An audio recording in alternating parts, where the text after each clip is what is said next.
So, Hydrostößelreparatur. Hydrostößel sind so aufgebaut, damit man die eindrücken kann.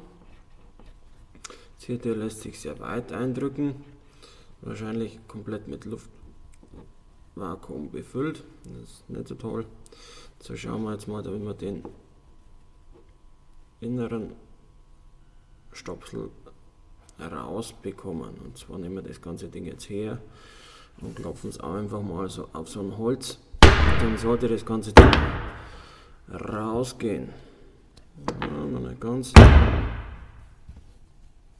So. Zack. Jetzt haben wir es da. Jetzt können wir das Ganze nochmal prüfen. Und der lässt sich jetzt komplett bis zum Anschlag durchdrücken. Nicht ganz so toll. So kann man das Ganze mal ein bisschen mit Öl füllen. Ein paar Tropfen. Und dann einfach mit einem kleinen Imbusschlüssel reindrücken und schauen, damit da bis die Luftbläschen aufsteigen und rausgehen. So. Und wieder mal prüfen. Ein bisschen besser worden. Nochmal ein paar Tropfen drauf tun. So in etwa, jetzt werden wir gleich klicken. Naja. So, da steigen noch etliche Luftblasen auf. Jawohl. Sehr schön.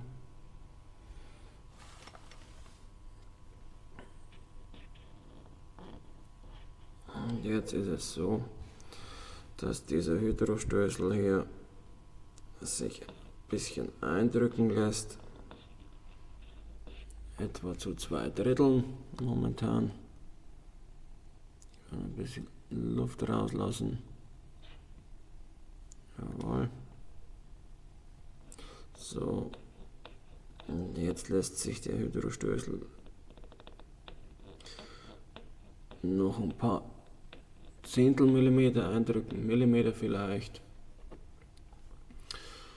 Gut. Das könnte man jetzt noch weitermachen, bis er komplett steif ist. Am besten lasst man es jetzt erstmal so und baut das ganze Ding wieder zusammen. Einfach zusammenstecken, die ganze Geschichte draufdrücken, fertig. Und derzeit lässt sich der Hydrostößel auch gar nicht mehr weit drücken. Gut.